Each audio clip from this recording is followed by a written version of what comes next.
Hello friends, welcome to the current affair videos from Topaz Note. Today, that is 7th of June 2022, I will be covering the following articles. The first article is the finials on Jama Masjid and other structures. Recently बारिश की वजह से जामा मस्जिद के ऊपर जो finial था वो टूट गया, तो उसके रिगार्डिंग कि फिनियल्स क्या है, कैसे होते हैं, डिज़ाइन क्या है, किस कंटेंट से बने होते हैं, मटेरियल से. Second is Kolkata is not quite the colonial city. Kolkata में कुछ एक्सकवेशंस के बाद चीज़ें पता लगी है जो कि पॉइंट आउट करती है कि वो सिर्फ कॉलोनियल सिटी नहीं है, उसका खुद का thousands of years old heritage रहा है. Third is review disability quota immunity of IPS and 2 other forces.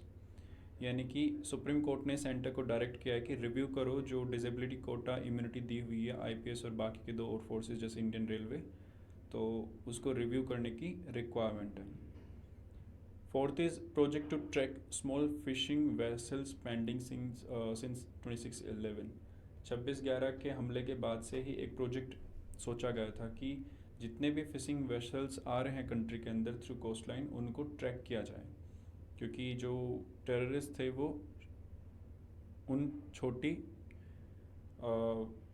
Vessels के ज़रिए ही इंडिया में आए थे, तो उनको ट्रैक करने की रिक्वायरमेंट थी. इसलिए बेसिकली रिक्वायरमेंट है कि ये प्रोजेक्ट कंप्लीट हो जो अभी तक नहीं हुआ है. Fifth is world first fishing cat census done in Chilika lake. Chilika के अंदर एक जो फिशिंग कैट है उसके सेंसस किया गया. ये पहला ऐसा सेंसस है जो कि प्रोटेक्टेड एरिया के बाहर है किसी भी पर्टिकुलर स्पीशीज़ के. And sixth is status of EVTOL soon to be reality. ये एक इंटरेस्टिंग एंड फैसिनेटिंग कॉन्सेप्ट है, इसको कवर करेंगे. So let's start with the very first article. So in this article, the finials on Jama Masjid and other structures. Architecturally बोले तो the way building touched the sky was given a lot of importance. यानी कि कोशिश की जाती थी कि जो भी मीनार डोम बन रहा है उसके ऊपर किसी तरह से उसको स्काई तक वो टच कर सके, इसका पूरा कोशिश भी किया और इम्पोर्टेंस भी किया गया. इसी वजह से जो फिनियल्स थे वो काफ़ी इम्पोर्टेंट बन गए, क्योंकि वो काफ़ी हाइट को इंक्रीज़ कर देते थे किसी भी स्ट्रक्चर की टूवर्ड्स स्काई. अब इंस्क्रिप्शन क्या लिखे गए, जो रिसेंटली ऐसे मिनियल्स थे जो ब्रोक डाउन हो गए because of heavy rain and lightning, so उनके ऊपर कुछ इंस्क्रिप्शंस भी लिखे हुए बहुत टाइम के. काफ़ी इंस्क्रिप्शंस मिले जिनमें पास्ट रिपेयर के बारे में मेंशन है कि कब उसको रिपेयर किया गया. आर्ट वर्क डिपिक्ट करते हैं एक बियर्डेड मैन को, दाढ़ी वाला आदमी जो प्रे कर रहा है, basically a Muslim practicing his religion, उसको डिपिक्ट कर रहे हैं ऐसे फिनियल्स. एनालिसिस से रिवील होता है कि 99.42% प्योर कॉपर शीट इस्तेमाल की गई है, जिसको बनाना आज भी बहुत डिफ़िकल्ट है और यूजुअली नहीं मिलती हैं. In 8 in strips embedded into one another, एक दूसरे के साथ 8 ऐसे स्ट्रिप्स को डाल के बेसिकली बनाए गए थे ये finials. Copper of such purity is not commercially available even today. आज भी कमर्शियली ऐसे कॉपर अवेलेबल नहीं होते, यानी कि उस टाइम की टेक्निक बड़ी स्मार्ट रही होगी. Not very old but still. The use of pure gold to finish the finials was revealed एक लैब एनालिसिस के दौरान की फाइनल जो टचिंग थे वो गोल्ड के ज़रिए किया गया, क्योंकि obviously gold was very costly in those time, जो कि सिग्निफाई करता है उनकी इम्पोर्टेंस को, फिलियल्स की को, as well as continuity of Indian craft tradition by the Mughals के ज़रिए किस तरह से उन्होंने कंटिन्यूटी रखने की कोशिश की क्राफ्ट को और उसको इम्पोर्टेंस दिया by using gold into it. So that shows the significance of the structure itself. जो पार्ट है जामा मस्जिद के फिनियल का, that is hanging, still hanging would be around 350 kg. जो अभी भी बचा हुआ है वो लगभग 350 किलो का है. सो इससे पता लगता है कि लगभग पूरा जो स्ट्रक्चर है वो 500 किलो तक का होगा, क्योंकि 200 किलो का नीचे गिर चुका है. The finials on Mughal tomb represent the pluralistic architectural tradition they used by adopting elements from monuments predating their arrival in India. Pluralistic इस वजह से क्योंकि ना सिर्फ उन्होंने अपने आर्किटेक्चरल डिज़ाइन और ट्रेडिशन को इस्तेमाल किया, जो इंडिया में पहले से थे चलन में उनको भी इस्तेमाल किया था और उनके साथ जो मिक्स्ड वे में बनाया था वो इस्तेमाल होकर बना था जिनसे फीलियल्स और मुगल के बाकी के टर्म बनाए गए हैं। So this topic, Kolkata is not quite the colonial city, ये आर्कियोलॉजिकल सर्वे ऑफ इंडिया बोल रहा है। कुछ रिसेंट एक्सकवेशन किए outside the house of Robert Clive जो दमदम में है, और एक्सकवेशन के बाद एविडेंस मिले सेटलमेंट्स के जो लगभग 2000 साल पुराने रहे हैं। इनके रॉबर्ट क्लाइव के हाउस में काफ़ी कुछ दबा हुआ था सिवाय उसके खुद के राज के। सो 2000 साल पुरानी भी इंफॉर्मेशन वहाँ से मिली है एक्सकवेशन के बाद।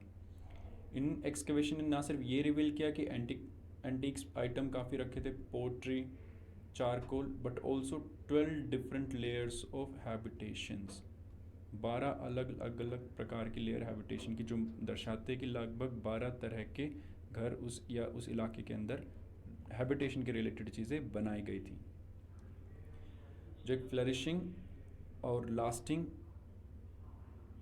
लिविंग सेटलमेंट को दर्शाता है। अब हेरिटेज सिटी कोलकाता के बारे में, the city is not merely a colonial city जो कॉलोनियल टाइम में बनाई गई हो और लेट मिडीवल ऑक्यूपेंसी जैसे ज़मींदार ने बनाई गई हो, but had habitations from the first century itself, यानी कि ना सिर्फ मिडीवल टाइम के ज़मींदारों ने बनाई कोलकाता को और ना ही सिर्फ अंग्रेज़ों ने, ये तो फर्स्ट सदी से चली आ रही थी, पहली सदी से।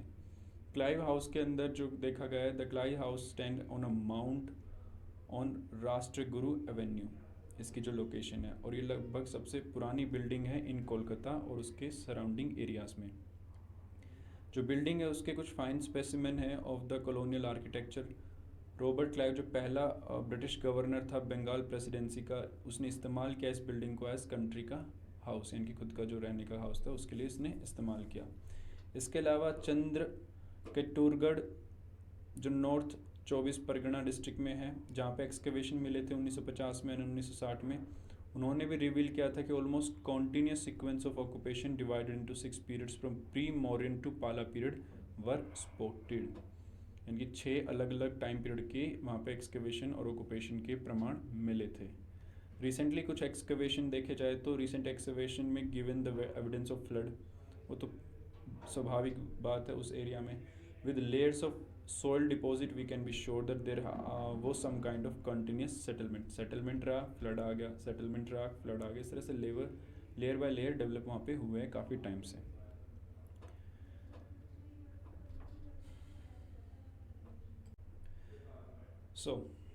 सुप्रीम कोर्ट ने रिसेंटली सेंटर को गाइडलाइंस दिए हैं कि वो अपना एफिडेविट दोबारा से सबमिट करें। न्यूज़ में क्या हुआ है कि चैलेंज किया गया सुप्रीम कोर्ट में, जो सुप्रीम कोर्ट ने सेंटर ने बेसिकली डिसीजन लिया हुआ था कि ब्लैंकेट एग्जाम्पशन दिया हुआ था Indian police service Danish IRPF को, और किससे दिया हुआ था एग्जाम्पशन कि नहीं लागू होगा इन पर the rights of persons with disability act 2016। इससे उनको रिजर्व करने की रिक्वायरमेंट नहीं थी विद पर्सन्स विद डिसेबिलिटी का जो कोटा है उसको। सो इसमें कुछ जो डिसेबल लोग थे या स्पेशली एबल्ड लोग थे, उन्होंने इसको चैलेंज किया। इसमें गवर्नमेंट ने बोला कि the benchmark disability of more than 40% नहीं कंसिडर की जाती, क्योंकि जो नेचर है इन जॉब्स का उसमें रिक्वायरमेंट है कि 40% से ज़्यादा अगर डिसेबल है तो वो शायद परफॉर्म ना कर पाए। इस आर्ग्यूमेंट के ऊपर उन्होंने कहा हुआ है कि वो एग्जेम्प्ट करके रखे थे कि जो राइट टू डिसेबिलिटी वाला एक्ट है उसको लागू ना किया जाए IPS को लिए और इंडियन रेलवे पुलिस फोर्स के लिए। अब कानून क्या कहता है? कानून कहता है सेक्शन 33 के अकॉर्डिंग गवर्नमेंट को मैंडेट करता है कि आइडेंटिफाई करे वो पोस्ट जिसको रखा मतलब हेल्ड किया जाए by various categories of person with benchmark disability, इनकी जो बेंचमार्क डिसेबिलिटी वाले लोग हैं वो उस पोस्ट के ऊपर जा सके, ऐसी पोस्ट को आइडेंटिफाई करो। 34(1) ऑफ द एक्ट प्रोवाइड करता है reservation of not less than 4%, यानी कि 4% से कम नहीं, कम से कम 4% की गवर्नमेंट जॉब में उनको रिजर्वेशन मिलेगा जो डिफरेंट कैटेगरीज हैं पर्सनस विद बेंचमार्क डिसेबिलिटी, 40% या 40 से ज़्यादा परसेंट वाले को। तो इसके ऊपर सुप्रीम कोर्ट ने बोला कि आप इसको रिवाइज़ कीजिए। उन्होंने रिसेंटली जो केस फाइल किया था कुछ एस्पिरेंट्स जो IPS बनना चाह रहे थे उन्हीं के इन बिहाफ पे ये गाइडलाइंस आई हैं। यहाँ तक कि जो के वेणुगोपाल थे अटॉर्नी जनरल, उन्होंने भी एक्सेप्ट किया कि इस एफिडेविट को दोबारा से रीलुक करने की रिक्वायरमेंट है और टाइम मांगा कि नया एफिडेविट वो सबमिट करेंगे, जिसके बाद शायद ये सिचुएशन चेंज हो जाए।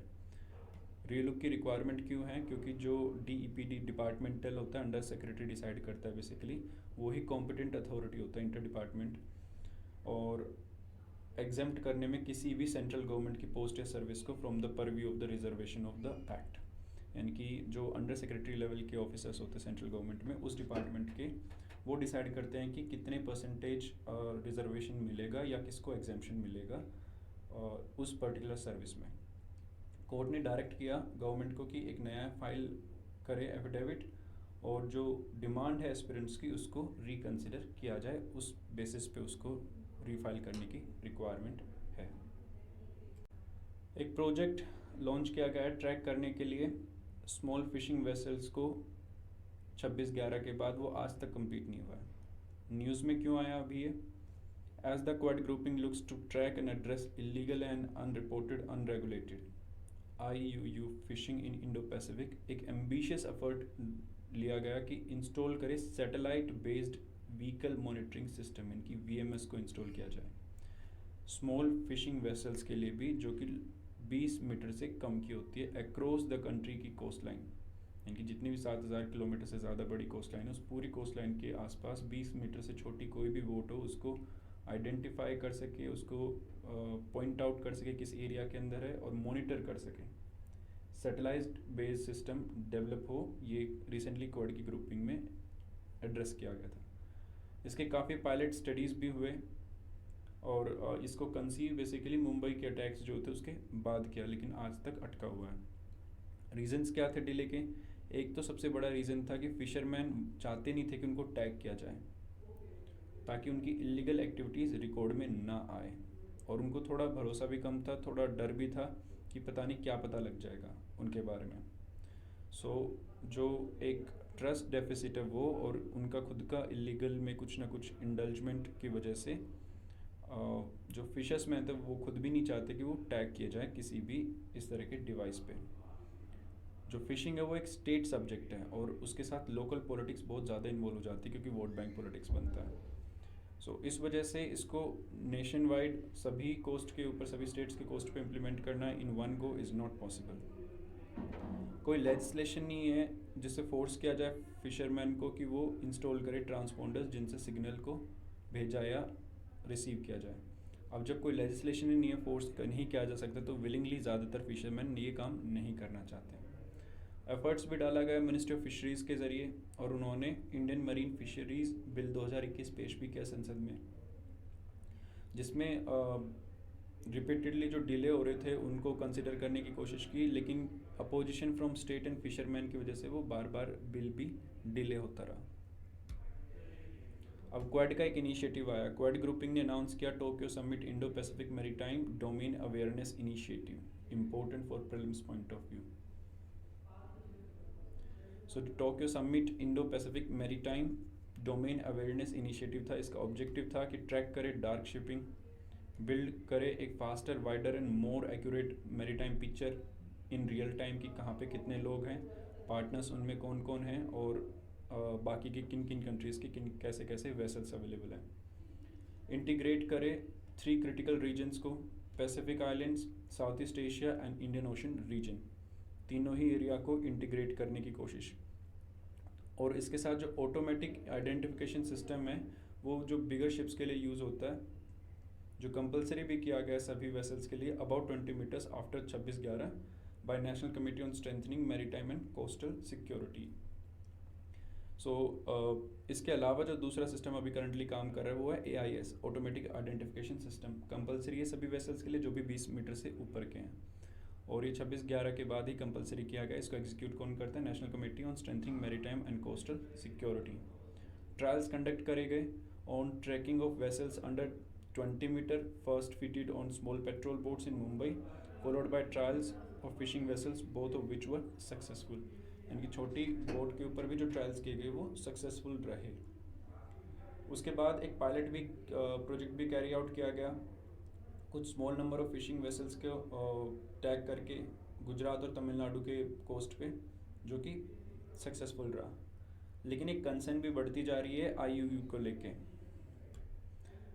यानी कि illegal unreported and unregulated fishing को लेके, क्योंकि ये बहुत ज़्यादा फिश के स्टॉक्स को डिप्लीट कर देते हैं, मैरीटाइम या मेरीन हैबिटेट को डिस्ट्रॉय करते हैं, फिशरमैन इनसे डिसएडवांटेज पे जाता है, और सोशल जो कॉस्ट है कोस्टल की कम्युनिटीज़ पे वो काफ़ी ज़्यादा होता है, स्पेशली इन डेवलपिंग कंट्रीज़, क्योंकि पूरा स्ट्रक्चर और जो एनवायरनमेंट अगर वो ही डिप्लीट होगा, डैमेज होगा, तो फिशर्समैन कैसे प्रॉस्पर होंगे, कैसे ग्रो करेंगे।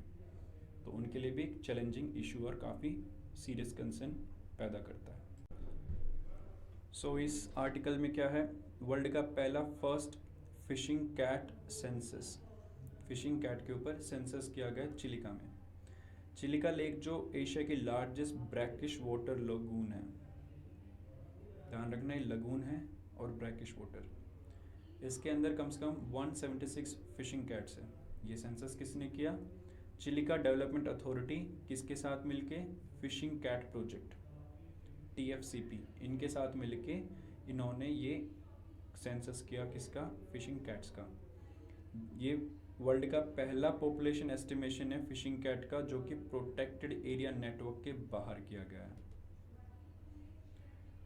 और जो दर्शाता है वो है पार्टिसिपेटरी स्पिरिट को दर्शाता है। क्यों ये ट्रूली पार्टिसिपेटरी था, क्योंकि लोकल फिशरमैन, विलेजर, वो प्राइमरी पार्टिसिपेंट थे इस एक्सरसाइज में, बाहर से लोगों को नहीं लाया गया, लोकल विलेजर्स को, प्राइमरी जो फिशरमैन थे उन्हीं को ही ये जिम्मेदारी दी गई थी, उन्होंने इसको एग्जीक्यूट किया। चिलिका वाइल्ड लाइफ डिवीजन ने एक्टिवली फैसिलिटेट किया और पार्टिसिपेशन को एस्टिमेशन के अंदर खुद पार्टिसिपेट भी किया।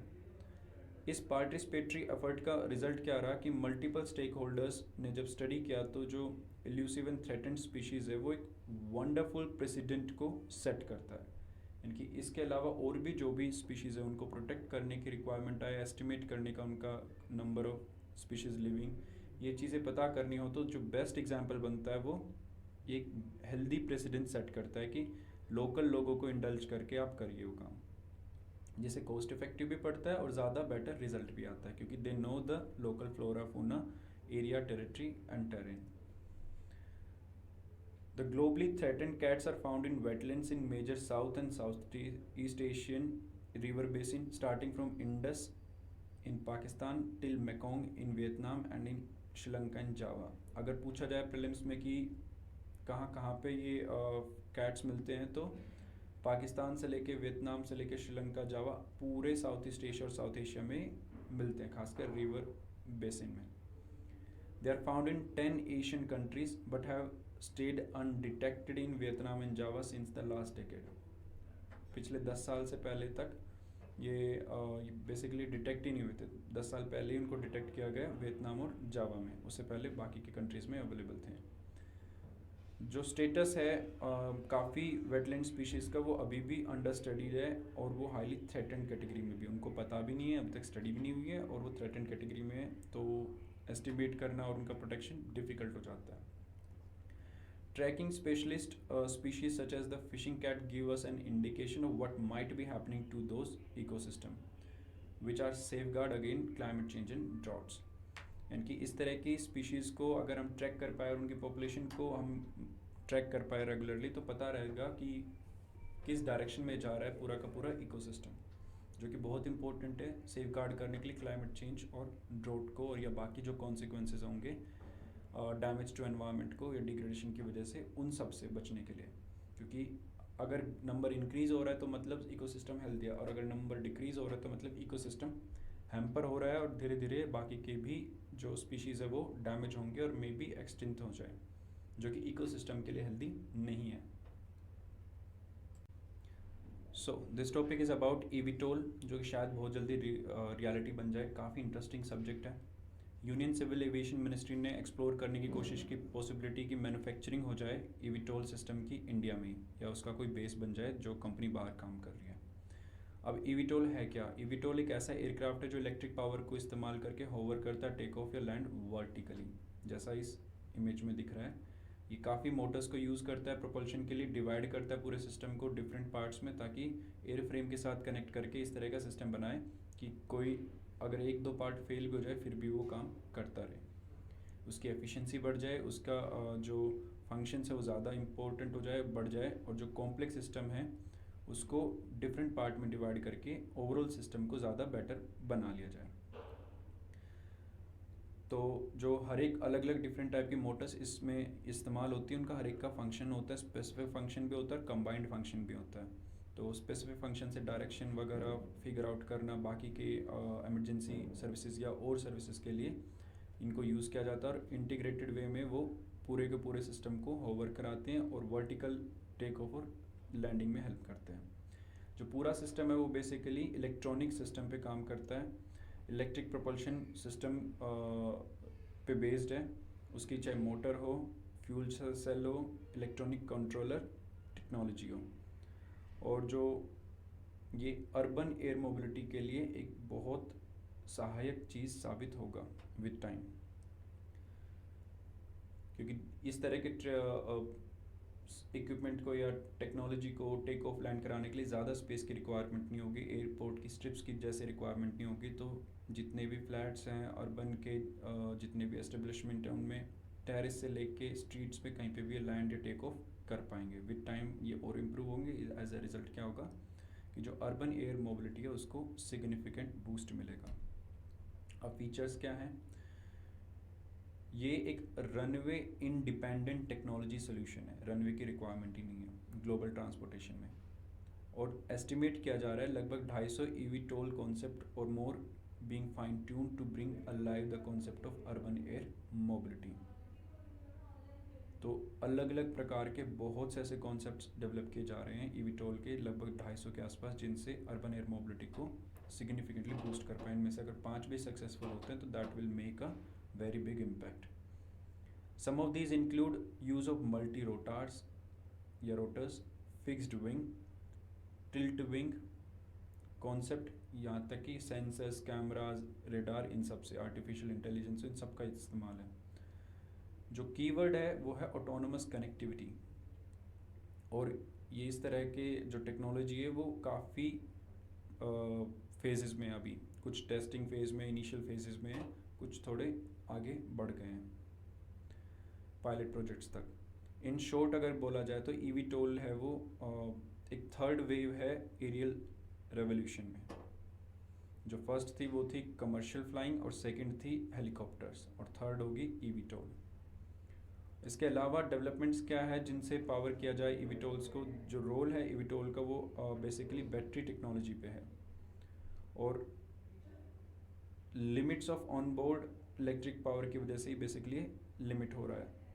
So power is required during the key phases of flight, जैसे टेक ऑफ हो, लैंडिंग हो, फ्लाइट हो, खासकर तेज़ हवा के दौरान काफ़ी ज़्यादा पावर चाहिए होती है। तो वो एक तरह से लिमिटिंग चीज़ है, क्योंकि इस तरह का पावर सिस्टम डेवलप करना।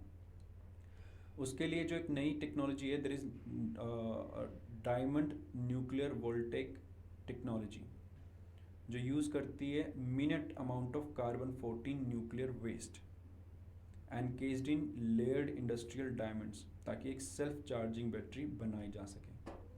कार्बन-14 के न्यूक्लियर को यूज़ करना, न्यूक्लियर वेस्ट को यूज़ करना, और उसको एनकेश कर लिया जाए लेयर्ड डायमंड, इंडस्ट्रियल डायमंड के भी अंदर, ताकि उसको एक सेल्फ चार्जिंग बैटरी की तरह यूज़ किया जाए। तो टेक्नोलॉजी का नाम क्या है? Diamond nuclear voltaic technology. और कुछ सीरियस देखा जाए तो इंडस्ट्री के कुछ एक्सपर्ट्स ये भी कहते हैं, क्वेश्चन भी करते हैं इसको, कि सिर्फ बैटरी के ऊपर, and are looking at hybrid technology such as hydrogen cell batteries depending on flight mission. यानी कि उनका जो मेन कंसर्न है वो रिगार्डिंग है कि why rely only on batteries, कुछ और डेवलप करो पावर के लिए। हाइड्रोजन सेल्स को यूज़ कर सकते हैं, बाकी की हाइड्रोजन सेल की बैटरीज को यूज़ किया जा सकता है, डिपेंड करता है कि फ़्लाइट मिशन किस तरह का उसके ऊपर। Why rely only on batteries, एक क्रिटिसिज्म भी है या क्वेश्चन करते हैं जो एक्सपर्ट्स हैं। और चैलेंजेस क्या है? जो टेक्नोलॉजी है अभी तक की वो बहुत ही मिक्स है, अनपायलटेड और पायलटेड एयरक्राफ्ट को देख के कुछ पायलट्स के साथ है, कुछ उसके बिना है। जो मेन फोकस है वो है क्रैश प्रिवेंशन सिस्टम, सबसे इम्पोर्टेंट, कि ऐसा सिस्टम ना हो कि हमें हज़ारों उड़ा रहे हैं और वो हर रोज़ क्रैश कर रहे हैं, तो वो फिर डेवलप नहीं हो पाएगा, बिकॉज लैंड के ऊपर जो लोग रह रहे हैं उनको वो एक तरह से डेथ डिलीवर करेगा instead of consignment. So there are also issues such as ensuring safety in case of power plant और rotor failure. अगर उड़ते हुए उसका प्लांट ख़राब हो गया, रोटर ख़राब हो गया, तो ऊपर से सीधा नीचे ना गिरे, उसका भी कुछ उनको इंश्योर करना होगा. Aircraft protection from cyber attack एक इम्पोर्टेंट फोकस एरिया है. इसके अलावा नेविगेशन और फ्लाइट सिस्टम जो इस टेक्नोलॉजी में यूज़ होगा ताकि ऑपरेट किया जा सके डिफ़िकल्ट टेरेन में, भीड़े गलियारों में, ऐसी जहाँ पे बहुत ऊंची नीची टाइप की बिल्डिंग्स है, ऐसे एरियाज़ में, ताकि जो अनसेफ ऑपरेटिंग एनवायरनमेंट है और बैड वेदर है उसको भी टैकल किया जा सके. But the development is very significant with 250 eVTOL concepts overall working और इन डिफरेंट फेजेस. सो उससे जो टेक्नोलॉजी का इम्पैक्ट है और फ्यूचर है वो बहुत ही bright and might be a very good alternative to और a boost to urban air mobility.